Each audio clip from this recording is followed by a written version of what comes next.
문학을 공부하는 방송 문학 정독의 파우스트입니다. 예, 무스베입니다. 저희는 이상문학상 작품집 2008년 제32회 읽고 왔고요. 자, 박형서 작가님의 정류장 다뤄보도록 하겠습니다. 이 작품은 시골에 사는 한 소년이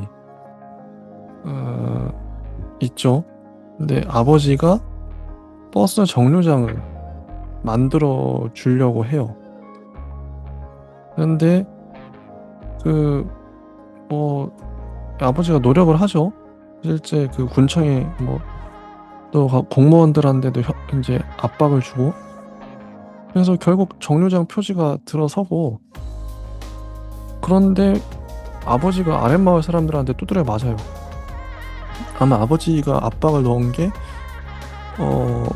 어쩌다 보니까 그 마을 전체를 수몰시키는, 어쩌다 이게 댐을 건설하게 됐는지 모르겠는데 수몰이 되죠. 마을이, 이 소년이 살던 마을이. 아버지가 어떤 영향을 준 것 같아요. 정작 어떻게 설득했는지 몰라도 마을 사람 두드려 맞은 것 때문에 아버지가 얼마 못 가 죽고, 아이는 그 친척 손에 붙들려서 마을을 떠나죠. 어른이 돼서 다시 고향으로 돌아갑니다. 세상에 찌들어가지고 아이와 그 아내와 살다가 찌들어서 같이 이제 우연히 자기가 살던 고향으로 돌아가는데 정류장 표지는 남아있고 댐은 들어섰고, 그리고 다시 이제 그런 얘기예요. 그런 얘기입니다. 좀 이 정류장이라는 소설 어떻게 보셨나요?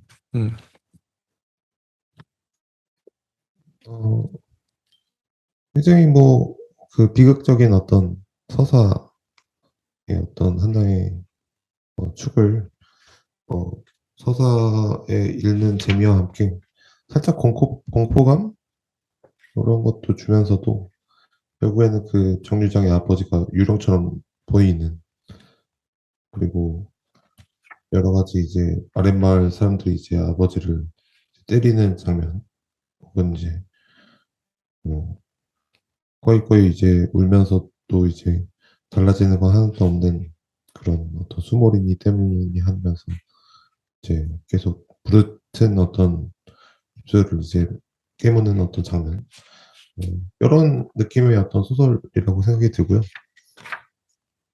확실히 이제 앞선 소설에 좀 많이 이제 좀 그 시간을 이렇게 정신을 할애하다 보니까 상대적으로 이제 서순이 이제 뒤에 것까지 이제 잘 닿지 않는 느낌이 들기도 하지만, 그럼에도 불구하고 이 앞에의 소설이 매력이 주는 어떤 여러 가지 상징이라든지 아니, 이미지라든지 관능이라든지 어, 이제 막 재미라든지 감동이라든지 이런 것들이 좀 이렇게 많이 너무 빨려 들었기 때문에 이 소설의 어떤 백미를 제대로 이제 제가 아직 뭔가 이렇게 조금 시간적 여유가 없었다는 생각이 드는데요.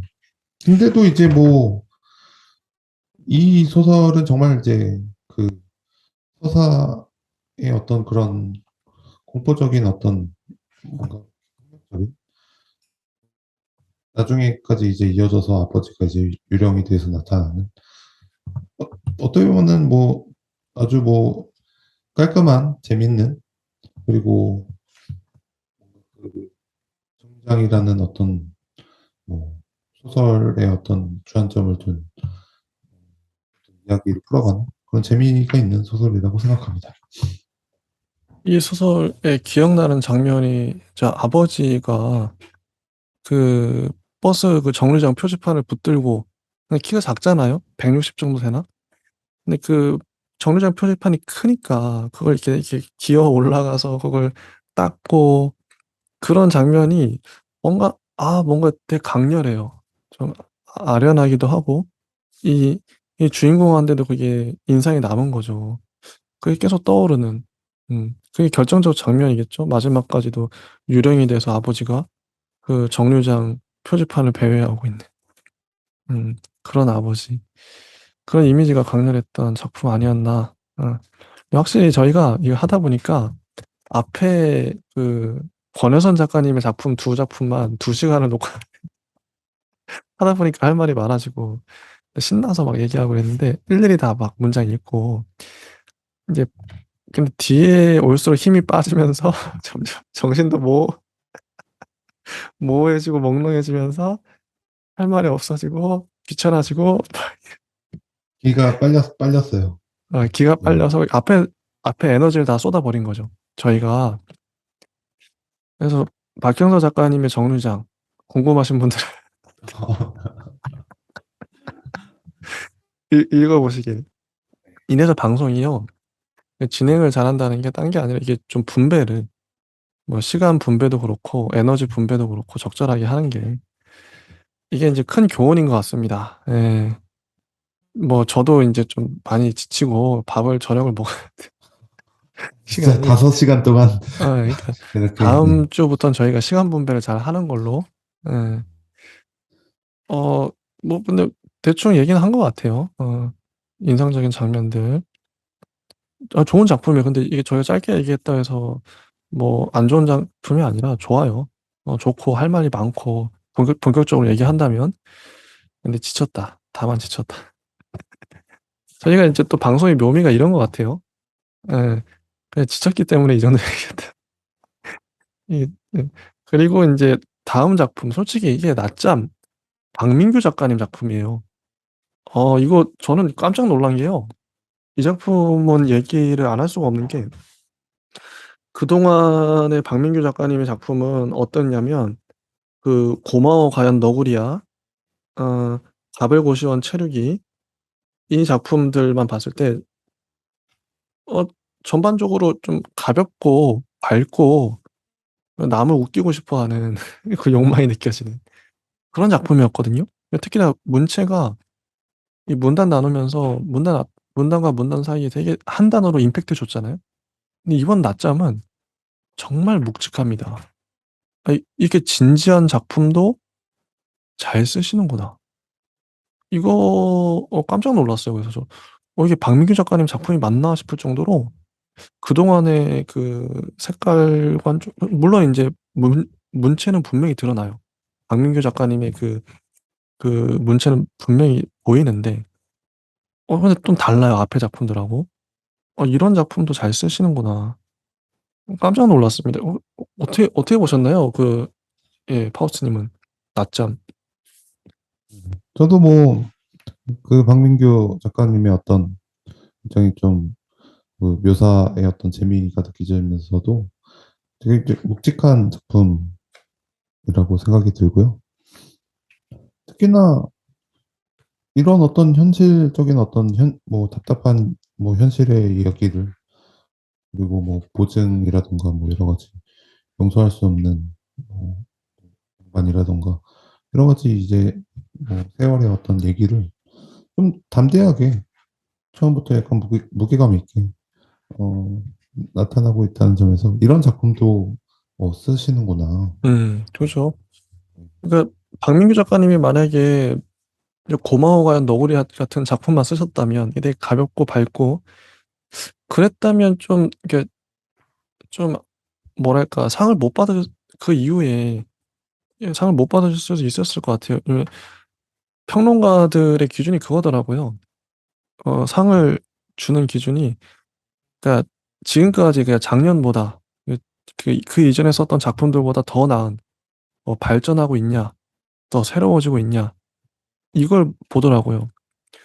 근데 이미 절정을 찍어버린 작가는 그런 면에서 하락세를 보이면 상을 못 받는 거죠. 그 이후엔.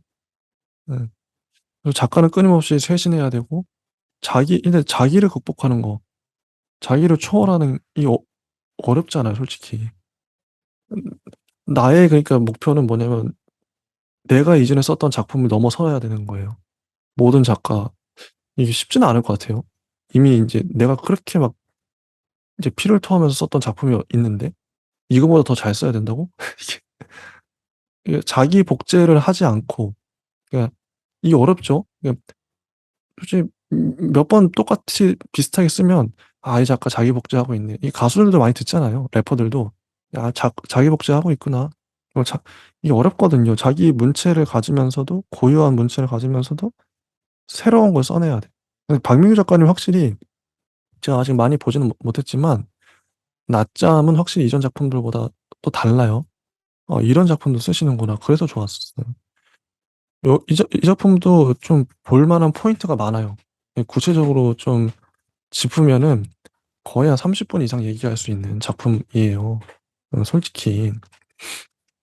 어, 근데 박민규 작가님의 장점이 많으신데, 저는 이 문장을, 박민규 작가님은 이 몰입력을 높이는, 그러니까 문장을 잘 쓰세요. 기본적으로.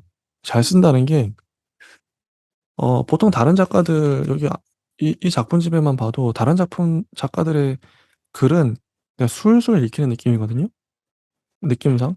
자, 술술 그냥 읽히는데 박민규 작가님은 어떤 느낌이냐면, 한 문장을 그냥 콕콕, 콕콕 이렇게 건드려줘요. 읽으면서, 이 문장? 딱딱딱딱, 그러니까 술술 읽힌다기보다는 그냥 콕콕콕콕 이렇게 짚고, 이게 손으로 하나씩 하나씩 문장을 짚고 가는 느낌이랄까? 문장마다 포인트가 보여요. 아, 이 문장을 이렇게 이래서 썼구나. 근데 그걸 또 작가님이 다 보여주잖아요. 그냥 쓴 문장은 없고 하나씩 포인트를 집으면서 보여. 그래서 이게 술술이 아니라 콕콕 넘어가는 느낌. 디테일이 살아있는 작가. 문장 정말 정말 잘 쓰시거든요. 그런 면에서. 하우스님은 어떻게 박민규 작가님의 문장 어떻게 보시나요? 문체? 음. 어, 저는 뭐 어떤 그 자신의 어떤 마음속에 어떤 있는 어떤 이제 목소리들을 좀 어떻게 보면 바로바로 쓰는 작가라는 생각이 들고, 맞아, 정확해요. 맞아, 자기 뭐 그냥 떠오르는 생각들을 바로바로 쓰는 직관적인. 그래서 이제 가독성이 엄청나고, 엄청나죠. 그 흐름이 완전히 그냥 일치가 되면서 하나로 가는 그런 느낌이 거거든요. 그래서 이게 또 장점이, 이게 엄청나게 이제 같이 가는 어떤 뭐, 뭐 자동차로 치면은 아주 그냥 뭐, 그 친한 어떤 친구, 어떤 엄청 좋은 뭐 이렇게 뭔가 좀 재밌는 어떤 선배, 그런 느낌이 또 들기도 하지만, 개인적으로는 또 다른 어떤 약간 수저를 잡은 듯한 느낌도 살짝 들고, 어, 일에 이제 좀 기대하는 어떤 그런 게 있어서 이제 뒤에 뭐 똥파리랑 여러 가지가 나오긴 하는데, 역시 이게 원하게 되는 거니까 희극이 아닌가 뭐 싶을 정도의 어떤 느낌인데요. 그럼에도 사실 뭐 묵직한 어떤 인생을 담는 어떤 방식은 좀 탁월한 어떤 문체라는 생각이 듭니다. 이 작품을 본격적으로 좀 얘기를 해보면, 그러니까 노인이죠. 은퇴한 그러니까 할아버지신데, 질환을 앓고 있어요. 당뇨에, 뭐, 심장도 안 좋고, 요실금이 있죠. 오줌이, 오줌을 자기가 주체를 못해요. 이게 또 한 가지 포인트죠. 근데 이런 사람이 소명 요양원에 들어갑니다. 3년이 다 되었다 나오죠. 요양원에서 벌어지는 에피소드예요. 요양원에 왜 가게 됐는지도 나오고, 그래서 이 노년의 삶, 요양원에 들어간 어떤 노인의 인생을 정말 그 어떤 담담하면서도 되게 절제된 문장으로 보여줘요. 어. 근데 그게 하나하나가 와닿죠. 묘사가 너무 좋고. 이게 박민규 작가님의 특징이라고 생각하는데, 어, 고마워 과연 너구리야, 이거는 직장인의 어떤 애환이랄까? 그걸 보여줬잖아요. 어떤 한국 사회의 단면을 보여주시는데, 가벨고시원 체류기도 90년대 한 초반쯤에 고시원, 한국이라는 특수한 사회의 고시원을 알고 싶으면 가불고시원 책을 읽어봐라. 이게 고시원이다. 이렇게 역사적 자료로서의 가치를 갖고 있는. 이 낮잠은 딱 그거 같아요.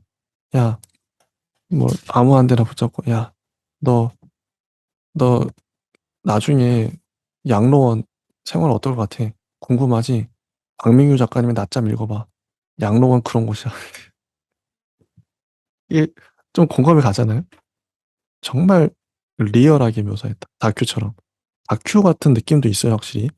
박민규 작가님 작품은. 그러면서도 묘하게 이제 좀 삶의 그 슬픔과 애환을 담으면서도 유머가 있고. 유머는 되게 중요하다 생각하거든요. 사람이 뭐 특히나 애니메이션에서 자주 쓰는 기법이죠. 아무리 사람이 슬프고 뭐 코미디도 마찬가지인데 슬프고 힘든 상황에서 유머 이게 대단한 거거든요. 슬플수록 더 유머로 그걸 승화시키고 박민규 작가님 그게 좋아요. 이 작품도 그렇고 되게 절망적인 상황이거든요. 우울하고 상황 자체가 그래요. 이 화자의 상황이 뭐 자식들도 자기 잘 돌봐주지 않고 자기는 양로원에 이제 혼자 이제 아내도 죽었잖아요. 자궁암으로 죽어버리고 혼자 이제 쓸쓸히 외롭고 쓸쓸하게 양로원에 들어가는데 그래서 되게 좀 그래도 그럼에도 너무 우울하진 않아요. 유쾌하고 또 경쾌한 느낌이 나거든요. 이게 박민규의 힘이다. 정말 좋아요. 읽으면서 문장 하나하나가 진짜 와닿고요. 음. 그리고 캐릭터를 정말 잘 포착해요. 캐릭터의 어떤 포인트 있잖아요. 이 캐릭터, 이 캐릭터다. 아까 요실금도 그렇고, 오줌 누는 이것도 정말 잘 포착해서 뒤에도 잘 써먹죠. 그리고 그는 50년 이상 그 스타일을 유지해왔던 그 머리는 아니면 향. 그리고 여기 가만히 읽어보면 이 문장에 쓰는 단어들, 이 노인이 자기 얘기하는 거잖아요. 한 60대, 70대 정도 되는 노인이. 그러니까 여기 쓰는 단어들이 딱 그 나이대가 쓰는 단어들이 나와요. 그 향기라고 하지 않고 뭐 향취라든지 한자도 병기에 쓰죠. 이게 이 박민규 작가님의 디테일이다. 어떻게 이렇게 디테일을 잘 잡았으지? 그 나이 또래에 쓸만한? 그리고 묘사도 중간에 묵이 나오죠. 묵. 이게 수묵화 그리는 식으로 그런 묘사가 나와요. 딱 그 나이 또래가 할 만한 묘사죠. 야, 이거 디테일 대단한데? 그걸 다 계산하신 거죠? 일부러. 음. 그런 부분이 너무 좋았어요. 너무 좋았고, 어, 뭐, 일일이 다 이제 읽으면 좋겠지만, 저희가 255쪽 이런 거 한번 읽어볼게요. 맨 아래 문단. 심근경색입니다. 병원을 나와 혼자 걷던 그 길이 지금도 생각난다. 앰뷸런스가 한 대 지나갔고 지자재 선거 현수막이 여기저기 걸려 있고 오토바이를 세운 킥이 휴대폰으로 위치를 묻고 있었고 그럼 1,000원 더 주셔야 합니다 했고 일 열심히 하겠습니다. 선거 운동원들이 90도로 인사를 하고 만삭의 젊은 처자가 횡단보도 앞에 서 있고 그 옆에 우체통이 있고 다리를 저르는 어떤 남자가 한 묶음의 신문을 내려놓았고 가로수는 풀었고 기사식당에서 나온 운장들이 커피를 든 채 이쑤시개를 물고 있었고 구구 비둘기들이 인도 위를 걷고 있었고 나는 심근경색이었다. 저 이거 보면서 전율에 야 미쳤다. 이게 묘사다. 제가 묘사에 좀 민감하잖아요.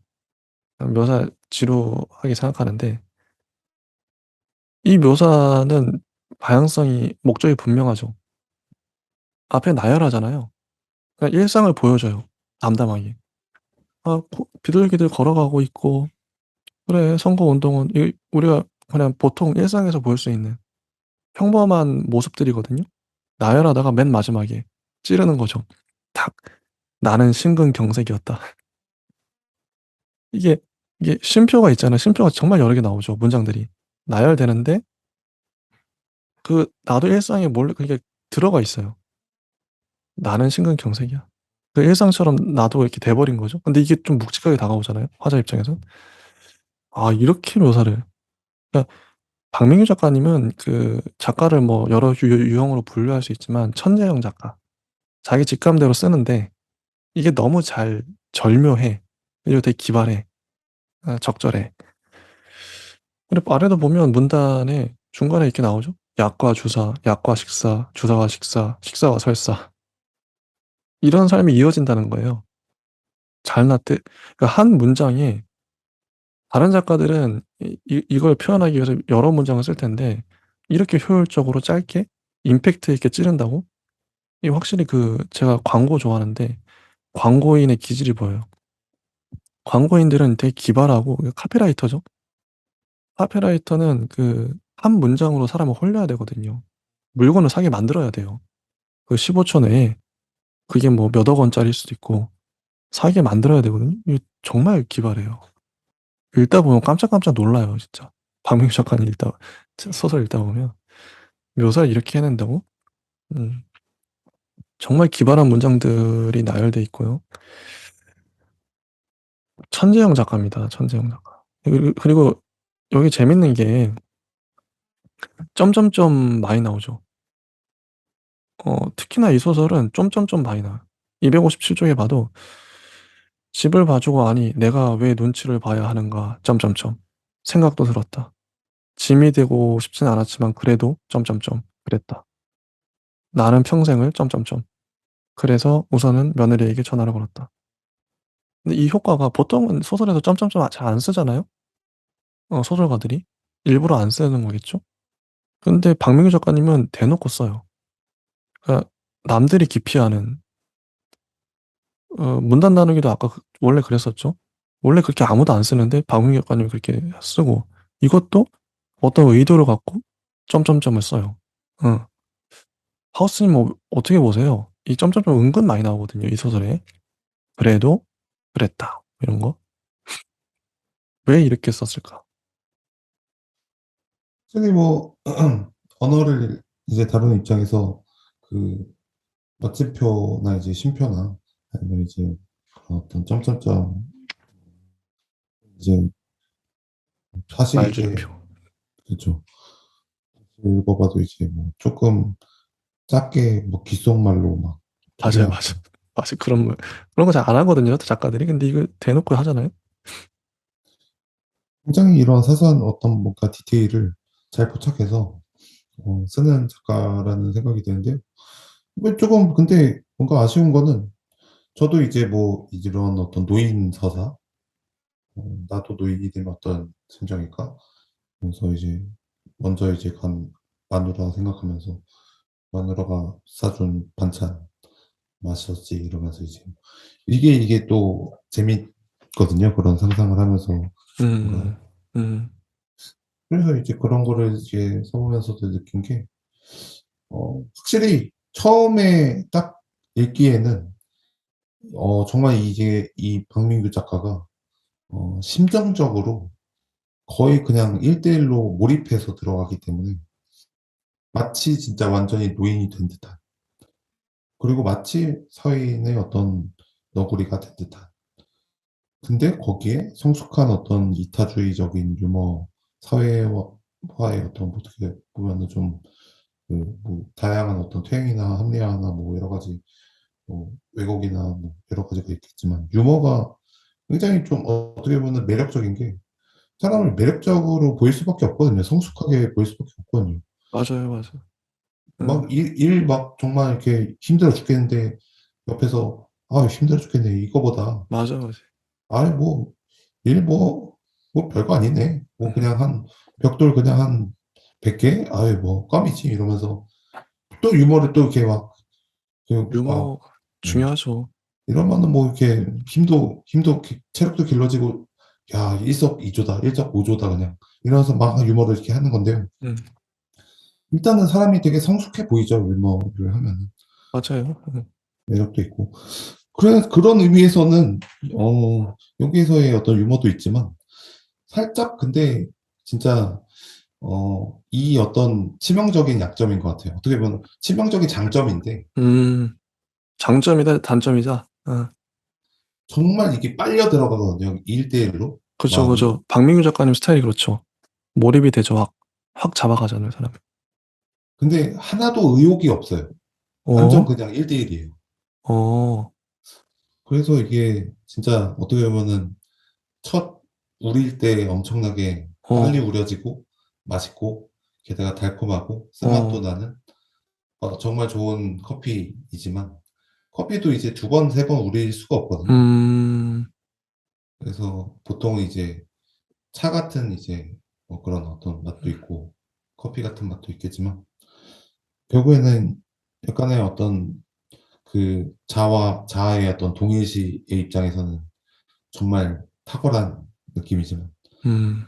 이거를 두세 번 읽기에는 더 이상 우러나진 않는다. 아, 그게 박민규 작가님의 치명적인 좀 어떤 단점이랄까? 좀 한계라고 보는 거죠? 그래서 음, 저도 이거 예전에 또 보고 박물가 이렇게 또 그때 난리 났었거든요. 막 어, 오차카에서 그때는 이미 박민규 작가가 너무 이제 스타였고 그죠. 예, 이렇게 쓰는 사람이 아무도 없었으니까. 그죠. 이렇게 어떻게 이렇게 이 혁명이다. 이렇게 쓸 수도 있구나.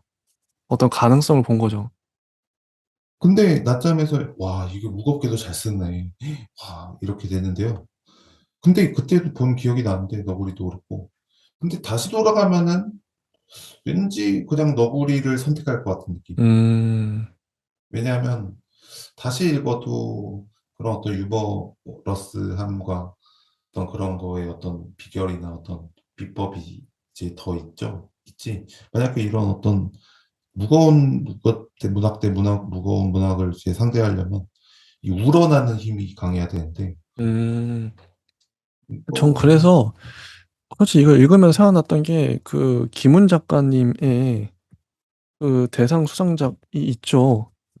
그 작품이 좀 화장이었죠. 그거 정말 김훈 작가님은 그냥 묵직함 자체죠. 무겁죠, 그냥 사람 자체가. 화장과 1대1로 비교를 해보면 이 작품을, 화장이 확실히 더 깊고, 더 진해요. 정말 진해요. 정말 무겁고, 화장이 훨씬 나아요. 그냥 1대1로 단순하게 비교하면 이 작품도 좋은데, 그런 느낌이라는 거죠. 무거울 거면 진짜 무거워야 되는데, 그건 아니니까. 아, 근데 사실은 이게 또 너무 이게 뭐 제도 롤 경기를 봅니다만 예전보다 내년보다 그 후년이 잘하거든요. 그러니까 문학이 너무 상향 평준화가 되다 보니까 상대적으로 가벼워 보이는 거예요. 사실 이게 맞아요, 맞아요. 가벼운 문장도 아니고 맞아요. 예. 어떻게 보면 다 되게 묵직하고 정말 체op 같은 문장일 수도 있는데 그러니까, 예. 모두가 상향 평준화. 아니, 그러니까 이게 그러니까 너무 뛰어난 작가가 등장을 해버리면, 어, 그 이후의 등단한 작가들은 너무 이게 압박이 비교가 되잖아요. 야, 쓰는 거 봐라. 김훈 쓰는 거 봐라. 아니, 도대체 내가 그걸 얼마나 잘 써야 돼. 김애란 봐라. 뭐, 박민규 봐라. 이거보단 최소 그 사람들 이미 월드 클래스인데, 이 사람들. 아니, 내가 이보다 잘 써야 된다고? 아니, 뭐 어떻게 해? 그 사람들이 이미 정점을 찍었는데? 실제 정점을 찍었잖아요. 어떻게 해? 내가 그보다 어떻게 잘 써? 어렵거든요, 솔직히. 너무 잘 쓰셔서. 응. 그리고 저는 이제 점점점 요 말줄임표 얘기도 잠깐 좀 돌아오면, 전 그거 같아요. 사람이, 우리도 한 70, 뭐, 이 정도 되면, 우리의 그냥 생각도 그렇고요. 말도 그렇고, 이렇게 될 것 같아요. 사람이 이렇게 되겠죠? 어, 젊었을 때는 막 말을 유창하게 하다가, 나이가 들면 생각도 좀 깜빡깜빡하고, 말도 느려지고, 말줄임표가 그런 거잖아요. 그래도, 그랬다. 나는 평생을, 그래서 우선은 며느리에게 전화를, 이렇게 가는 거예요. 말줄임표 안에 많은 말들이 요약돼 있고, 축약되거나 아니면 생략되거나, 어, 말을 까먹었을 수도 있죠. 하다가. 그 모든 것들이 이 말줄임표, 이 안에 다 들어있다. 탁월하다 생각해서 읽으면서, 물론 이제 이거 읽을 때 어떻게 되냐면, 실제로 말이 끊겨요. 말줄임표 많이 안 쓰는 이유가 그거라고 생각해요. 말이 술술 읽혀야 된다 했잖아요. 술술 읽히는 게 덕목인데, 말을 끊어먹는단 말이에요. 그래도, 이게 쉬고, 그랬다. 나는 평생을 또 쉬고, 이게 이렇게 되면 가독성을 해쳐요, 솔직히. 이런 게 안 좋, 솔직히 안 좋거든요. 그런데 이 경우에는 허락이 돼요. 왜냐면 박민규의 낮잠이라는 소설은 주인공이 할아버지이기 때문에, 할아버지인데 요양원에 들어갔어요. 그러기 때문에 이런 말을 써도 돼요. 이 형식과 내용이 일치. 이게 노린 거죠. 박민규 작가님 그래서 천재라고 생각해요. 이걸 직감적으로 다 파악하고 있는 거예요. 일부러 여러 번 쓰잖아요, 이거. 그래도 그랬다. 이 부분 읽을 때마다 정말 많은 생각이 들어요. 생각이 쉬어가기도 하고 말이 쉬어가니까. 정말 탁월합니다. 이거. 근데 이거 아무 데나 쓸 수 없어요. 지금 이 상황에서만 쓸 수 있어요. 이런 상황. 주인공이 할아버지고 요양원에 들어가 있고 여러 가지 조건들이 있죠. 정확히 쓸 수 있어요. 지금 이런 상황에서 써도 돼요. 탁월하죠. 오히려 이거를 뭐, 예, 네. 네.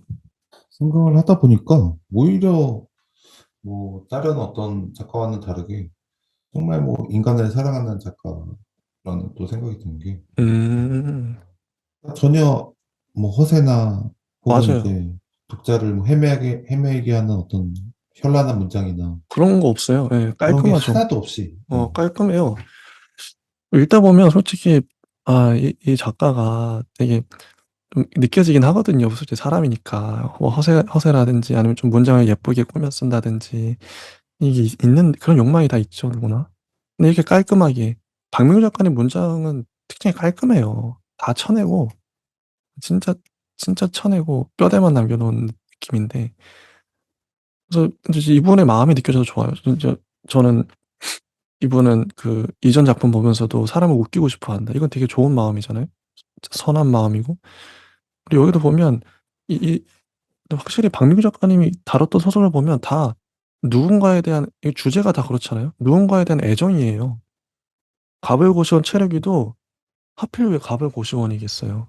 뭐 고시원에 사는 사람들에 대한 애정이 묻어나는 거거든요. 그리고 고마워 과연 너구리와도 그 직장인들의 애환, 직장인들에 대한 애정이 없으면 못 쓰는 그 사람들 자체를 애착을 갖고 썼던 거죠. 직장인, 고시원에 체류하는 사람들, 그리고 여기 양로원에 계신 노인분들, 다 사회적 약자들이고, 나름 힘들게 살아가는 분들이에요. 그러니까 제가 알기로는 박민규 작가님이 썼던 그 소설들, 제목이 좋지, 산미 슈퍼스타즈의 마지막 팬클럽도 그렇고, 이 산미 슈퍼스타즈도 매번 패배만 했던, 맨날 꼴등했던 팀이라면서요. 읽어보진 않았지만. 이 부분의 관심은 그런 사회적 약자들에 있는 거죠. 이 마음이 너무, 이 주제만으로도, 이 마음만으로도. 제가, 그 작가는 어떠해야 합니까? 이제 소설가한테 물었을 때, 그냥 착한 마음 착하게 먹어야 되고, 이런 얘기 많이 들었거든요. 이거죠. 박민규 작가님의 이런 마음. 이 마음을 우린 느끼지 않아요. 어, 문체 이런 건 다 이제 그냥 추호적인 거고, 그런 마음을 먹고 이렇게 쓰니까, 이거 분석할수록 우리도 감동을 받을 수밖에 없는, 이렇게, 이런 마음을 먹고, 울컥하는 거죠. 이게 작가다. 작가는 이래야 된다. 그래서 배울 게 많은, 진짜, 박명규 작가님은 뭐 테크닉적으로도 탁월하지만, 이 중심, 이 마음이 정말 선하신 분이다. 음, 그런 게 많이 들고요. 그래서 일단 그런 상황에서 지금 이 양로원에 어떤 사건이 벌어지냐면, 양로원에서, 이 할아버지가 옛사랑을 만나죠. 옛사랑을 만나는데 그 첫사랑이 치매에 걸렸어요. 치매에 걸린 설정. 그리고 좀 깐족거리는 친구가 있어요. 근데 저도 지금 아버지가 돌아가시긴 했는데, 그 아버지가 항상 그 친구들 말하면 그 풀네임으로 다 말해요. 여기도 보면은 노성진이다 하면서 나오잖아요. 노성진, 262쪽에 보면, 어, 노성진 얘기도 나오고, 노성진의 왼편, 두 자리 건너에 앉은 놈이 정동필이다. 이게 딱 이 문장만 봐도 할아버지들, 옛날 사람들 이런 식으로 얘기하거든요. 이런 말투로. 야, 노성진, 야, 저 건너편에 앉은 정동필이야. 예, 키가 큰 윤동필이라는 친구가 있어서 작은 동필이라 불리던 녀석이다.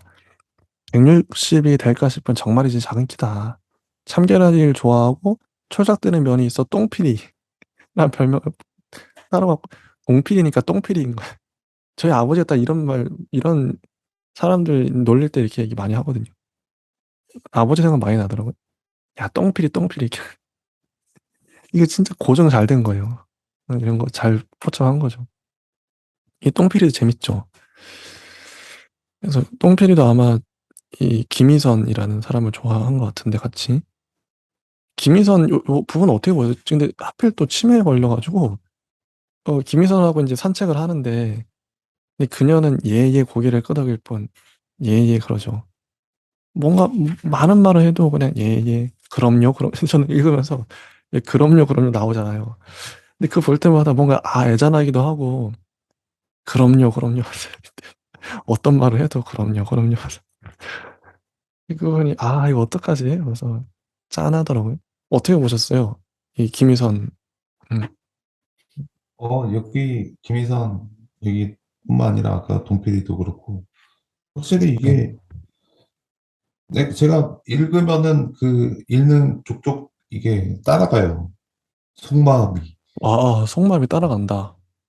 그래서 이제 어, 첫사랑이었다 하면서 이제 끊기는 것도 갑자기 마음이 이제 뭉클해지는 따뜻해지는 그런 느낌이었고 이제 어머님 뭐 북한도에 계십니다 하고 그러니까 실제로 이제 속마음으로 이제 읽은 거를 그대로 쓰시는 느낌이 작가인 것 같고 심지어 이제 아무것도 이제 뭐 뭐 숨기지 않고 쓰다 보니까 나는 부끄러운 이름을 슬퍼하는 한 마리 벌레였다. 이런 어떤 감성, 그죠.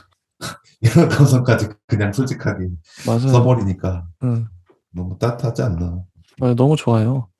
그런 부분 좋고, 아, 박민규 작가님이 소설을 얘기를 많이 할 수 있어서 좋네요. 그동안도 항상 맨 마지막에 배치됐기 때문에 얘기를 많이 못했던 것 같은데, 저희가 지금 포인트만 짚어서 얘기하는데도 거의 문장을 거의 안 읽었죠. 근데 얘기하는데도 이렇게 시간이 많이 가고 있어요. 중간중간에 이제 그 오드리 헵번 얘기도 나오고, 뭐, 박인환 씨 얘기도 나오고, 이게 그 시절의 감수성을 잘 나타내는 그런 영화나 시들이죠. 참 좋았습니다. 그리고 똥피리도 처음에 이렇게 깐족대다가 갑자기 죽어버리죠. 시 구절 가지고 나랑 막 논쟁하다가 갑자기 돌아가시니까 그럴 것 같아요. 양로원에 오늘 내일 하시는 분들도 많고 갑자기 죽기도 하고 뭔가 가슴이 아프더라고요. 응. 혼자 울었다. 뭐 화장실에 가서 혼자 울었다 이게 나오죠. 그리고 거의 마지막에 가면 이게 참 감동적인 게 어, 이 이선을 위해서 김희선을 위해서 김희선의 그 아들이 오죠. 갑자기 찾아와서 엄마를 데려가려고 그래요. 보증금 이런 걸 자기가 그것 때문에. 근데 이 주인공이 김희선을 그럼 내가 그럼 이렇게 하자 하면서 내가 1,000만 원을 너한테 그냥 줄 테니까 아무 조건도 없이 아들한테 엄마 데려가지 마라. 내가 그 친권자가 될게 하면서 김희선하고 결혼하겠다. 그렇게 하면 다 해결되지 않냐. 이렇게 얘기를 하잖아요. 이 부분도 참 감동적이에요. 어머니 보증금을 내 명의로 돌린다 하면서. 그죠? 이런 결정을 하고, 음. 그 부분도 참 좋았어요. 감동적이죠? 이 혼인신고하고, 김희선은 날 몰라주는데 나는 어떻게든 이 사람을 잘 책임을 지잖아요. 음, 끝까지 책임지고. 그리고 이제 이 두 사람이 이제 혼인신고하고, 옛날 그 학교도 가보고, 나무에도 가죠. 283쪽에 보면, 이 기저귀를 안 차고 나왔는데, 소변을 지리고 말아요. 이 아저씨가, 할아버지가. 최악이다. 그만 소변을 지리고 말았다. 이 무슨, 오늘만큼은 기저귀를 차고 싶지 않았다. 이 순간만큼은. 참을 수 있을 거라 굳게 믿었다. 삶의 가장 아름다운 순간에 그만 가장 추한 남자가 되고 말았다. 이랬죠. 오줌이다. 그런데 똥 냄새가 나는 거예요. 근데 내가 똥까지 쌌나 했는데 아니야. 나는 아니야. 대변이 없다. 냄새는 그녀의 것이었다. 나는 오줌을 싸고 그녀는 똥을 싼. 근데 이게 되게 어떻게 보면 되게 웃긴 장면인데 또 슬프기도 하고 하여튼 되게 복잡한 감정이 드는 그런 장면이었어요. 그리고 우리는 아무 말도 하지 않았. 이런 그쵸. 정말 잘 포착한 장면이라고 생각해요. 음. 노년이기에 가능한. 그리고 마지막 장면은 눈을 감는 장면으로 끝나요. 잠이 몰려온다. 이제는 정말 자야 할 것 같다. 이거의 죽음을 암시하고 있죠. 어떻게 보셨나요? 이게 마지막 장면. 일단 아주 뭐 해삼탕 싹스핀 시켜서 먹는 것도 아주 감동적인 뭔가 장면에 들어가면서 중간에 이제 소변 대변은 사실 뭔가 또 축축하면서 또 따뜻한 뭔가 맞아요, 맞아요. 또 웃기려고 하는 또 뭔가 보이죠, 그게. 예, 웃음을 참 어, 저기 웃음을 짓기 못하면은 한이 서리는 듯한 뭔가 굉장히 따뜻한 느낌의 거를 맨 마지막까지 이제 잘 유지해서 뭐 쓴 것 같아요. 제가 알기로는 박민규 작가님이 많이 아프시다고 하는데, 아 그래서 그래요? 글을 그래서 더 이상 못 쓰시고 있다고, 아프신 지 꽤 됐대요. 검색을 한번 해봐야 될 것 같긴 한데, 그래서 많이 아프시다고 하더라고요. 그런 상태라고. 아, 그래서 더 짠해요. 옛날 이 글을 보고 있으면, 많이 아프셔서 글을 못 쓰시고 계시는데, 그쵸? 짠합니다. 이분의 마음을 또 알기 때문에. 자, 일단은 이제 총평을 해볼 텐데요. 저희가 이제 정리를 해야죠. 자, 2008년 이상문학상 작품집. 이제 앞에서부터 한번 짧은 평을 한번 해보겠습니다. 저희가 꽤 오래 달려왔기 때문에 진짜 짧은 평을 하고. 자, 권혜선 작가님의 사랑을 믿다. 에, 제가 먼저 한번 얘기를 해볼게요. 이 작품은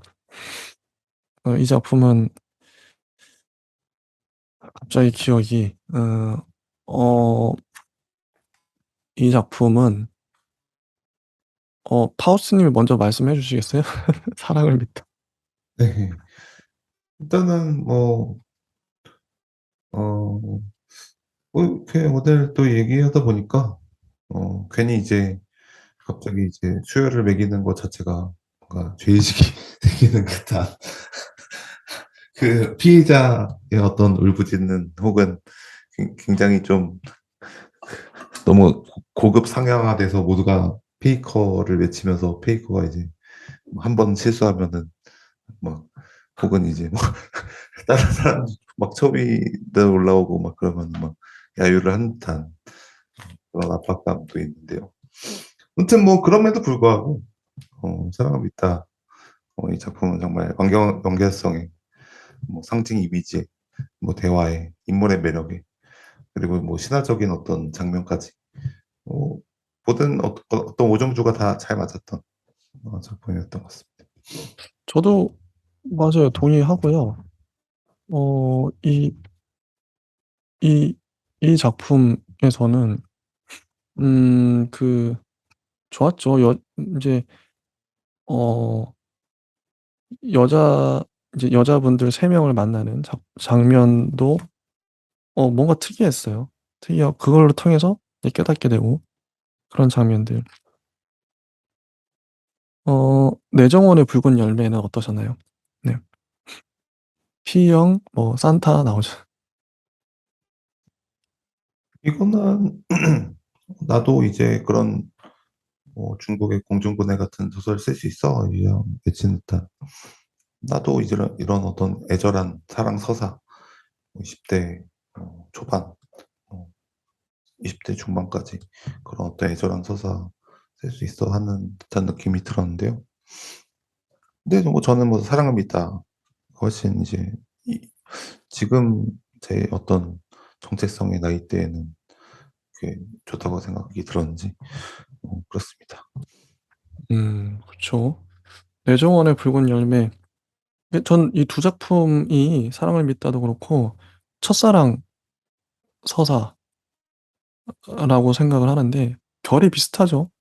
어 권혜선 작가님의 이런 글도 잘 쓰시는구나 깨달았고, 자 정영문 작가님의 목신의 어떤 오후 어떠셨나요? 목신의 어떤 오후. 예. 그래서 정말 뭐 원석같이 빛나는 작품이라고 생각이 들고요. 어떤 면에서는 그 전에 이제 작품들보다 진짜 화려하게 이제 각성한 어떤 작품의 하나의 어떤 그런 느낌이라서. 근데 이제 평론가만 좋아하는 작품이라는 오명을 벗으려면 사실은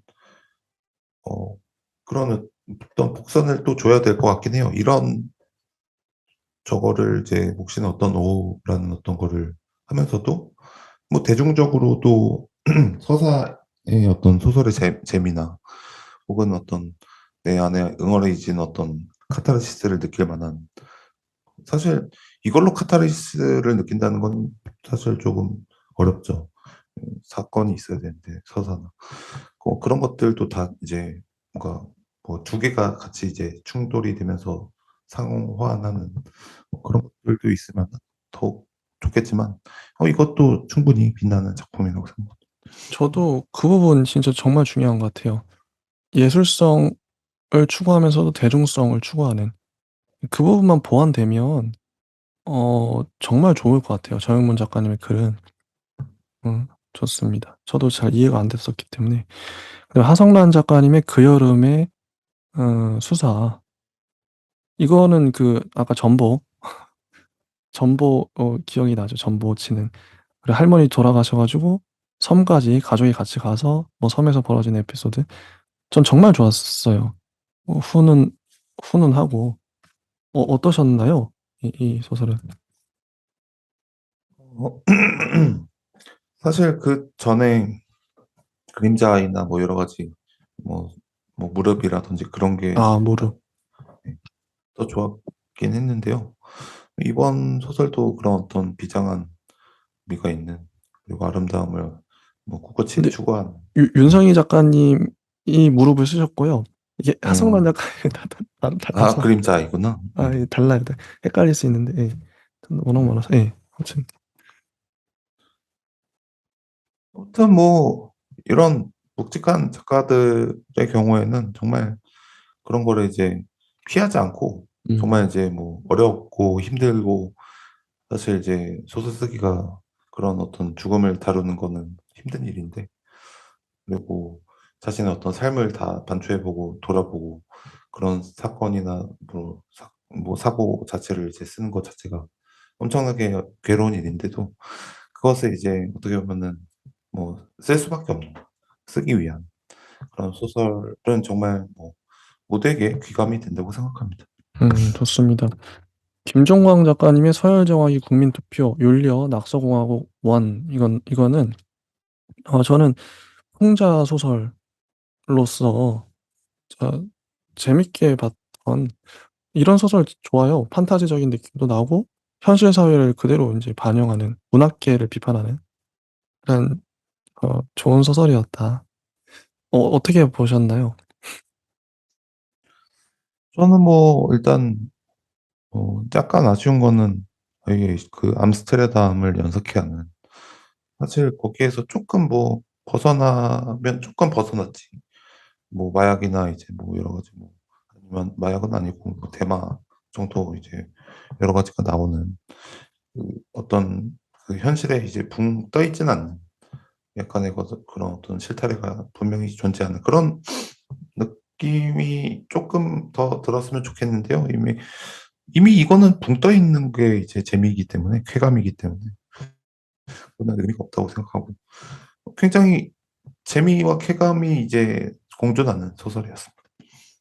자, 그리고 윤성희 작가님의 어쩌면 이거는 죽은 네 명의 그 친구들 수학여행 가다가 그 유령돼 가지고 온갖 에피소드 겪고 나중에 헤어지죠. 전 좀 많이 아쉬웠어요. 윤성희 작가님이 어떤 글을 써내시는지 알고 있기 때문에 무릎이라든지 도서관 이야기 써셨죠. 그런 그 작품에 비해서는 그런 전작에 비해서는 너무 아쉬웠다. 캐릭터, 뭐 서사, 감동, 재미, 뭐 모든 면에서 이 유령을 뭐 얼마든지 뭐 재밌게 할 수 있거든요. 다양하게 소설을 만들어낼 수 있는데 뭐 제한이 없잖아요, 거의. 아쉬워요. 너무 아쉬웠습니다. 어떠셨어요? 저는 사실 뭐 스폰지밥이랑 심슨을 무시하면 안 될 게 정말 뭐 다들 이게 뭐 마탱이가 간 무슨 뭔가 재미를 위해서 뭔가 이렇게 그렇긴 하지. 약간 놀이를 하고 있는 느낌도 예, 들지만 그 캐릭터들.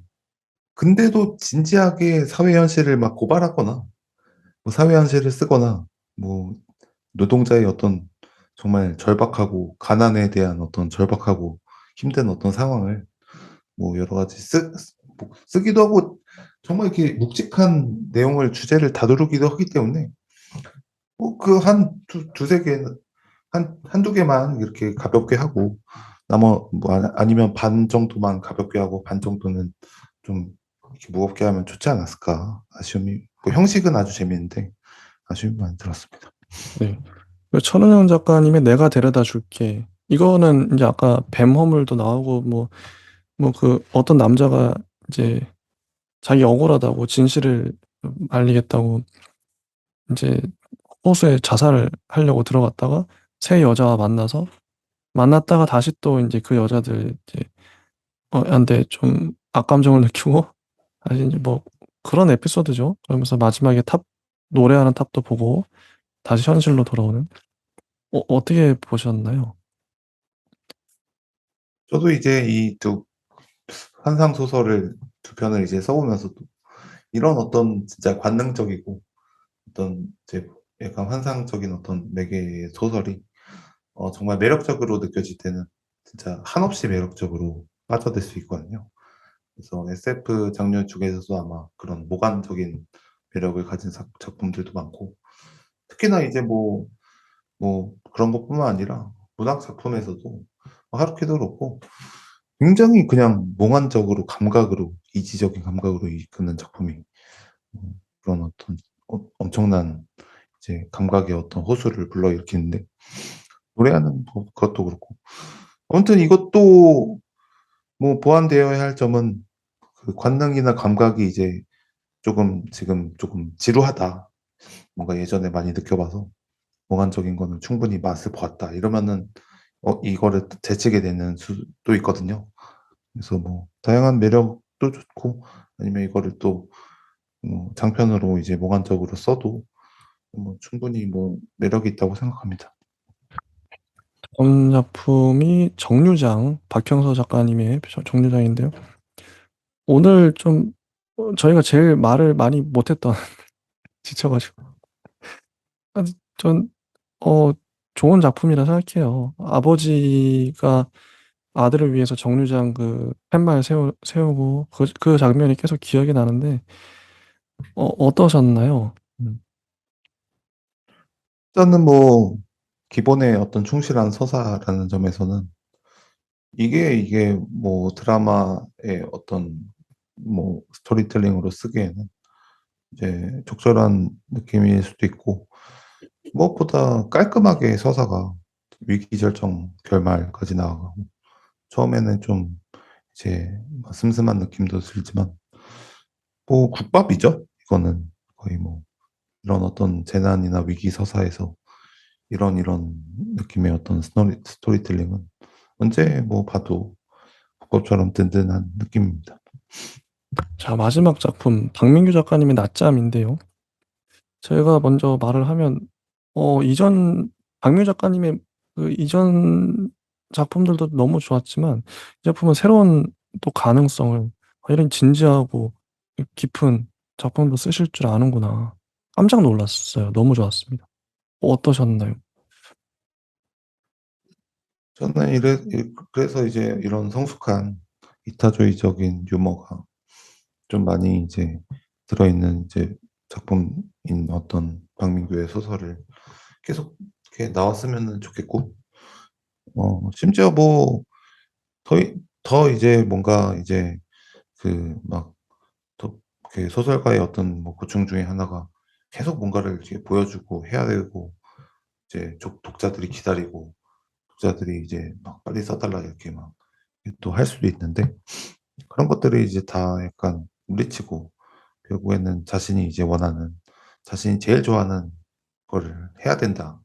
뭐 이런 생각이 듭니다. 사실 뭐 여러 가지 자기가 여러 가지 장르를 다 쓸 수 있어요. 사실 뭐 열심히 공부를 하면 사실 뭐 2년 정도, 3년 정도의 시간만 있으면 누구나 자신이 원하는 경지의 어떤 문학 장르에 도전을 할 수 있다고 생각이 듭니다. 자, 이제 네. 좀 하나씩 다 봤고요. 전반적인 어떤 순위랄까? 이게 내 마음의 순위인 거죠. 나는 이 작품이 제일 좋았다 이런 건데, 제가 먼저 말하면, 박민규 작가님의 낮잠, 베스트고, 정말 좋았고요. 권여선 작가님의 사랑을 믿다, 어, 내정원의 붉은 열매도 좋았고, 그 다음에, 김종광 작가님의 서열정확이 국민투표, 이 정, 이 정도? 아, 맞다. 그 여름의 수사. 하성란 작가님의 그 여름의 수사도 뺄 수가 없죠. 일단 순위를 매기자면 낮잠이 1위고 그 다음에 그 여름의 수사가 2위일 것 같아요, 저한테. 그 다음에 사랑을 믿다가 3위, 서열정의 국민투표가 4위 정도. 물론 별 5개입니다, 다. 네네. 그냥 저의 취향에 따라 나눠진 거고요. 나머지 작품들은 좀 잘 모르겠어요. 한 4개 정도 줄 수 있을 것 같아요. 애매합니다. 어, 파우스트님은 어떠세요? 음. 저는 뭐 사랑을 믿다와 목신의 어떤 오가 5점이라고 생각하고 나머지는 이제 4점에서 4.5점이라고 생각하는데요. 근데 그럼에도 뭔가 이게 저도 이제 생각이 조금 뭔가 바뀌는 게 이게 오늘 이제 김종광 소설을 봐서 그런지 이게 내가 너무 서열을 그거를 내가 너무 뭐 잘못을 하고 있나 그죠. 그걸 비판하고 있죠. 네, 맞아요.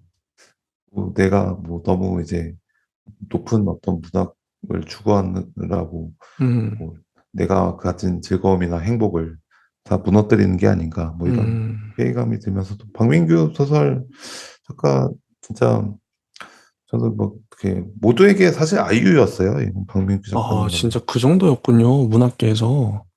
예.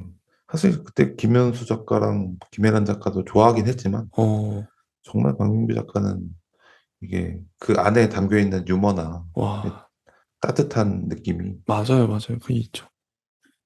그래서 오히려 또 이제 독이 된 걸 수도 있을 것 같아요. 어, 막 친구들이 막 엄청 이게 좋아해서 막 가고 싶을 정도로 음, 엄청나게 많이 좋아했는데. 음, 맞아요. 좋습니다. 저희가 이제 뭐 2008년의 겨냥성을 이게 더 이상 얘기할 필요가 없겠죠. 어느 순간부턴가 그런 게 무의미해졌다.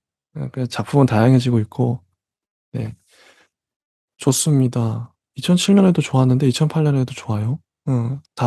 다음 주에는 2009년 작품을 읽고 저희가 돌아오도록 하겠습니다. 저는 읽으면서 제일 좋은 게 뭐냐면 작가를 발견하는 그런 거예요. 아, 이런 작가도 있구나. 이 작가의 전작을 다 읽어보고 싶다. 이런 마음들이 들거든요. 뭐 박민규 작가님, 뭐 그죠? 권여선 작가님 그런 작가님들을 발견하는 이런 분들 너무 좋다 소설이. 응, 다 좋은 것 같다 이런 느낌이 들어서 그런 저희가 언제 한번 이거 다 끝내고 이상문학상도 끝내고 그 이후에 또 소설 스케줄이 있는데 우리나라 뭐 한국 뭐 문인들 중에서 전작을 뭐 전작이 아니더라도 대표 작품을 한번 볼 만한 작가들 뽑아서 다 보는 것도 의미가 있을 것 같아요. 그런 작가들이 몇 있죠. 꽤 많은데 눈에 띄는 작가들이 있죠. 음, 좋습니다. 이 정도 하고요.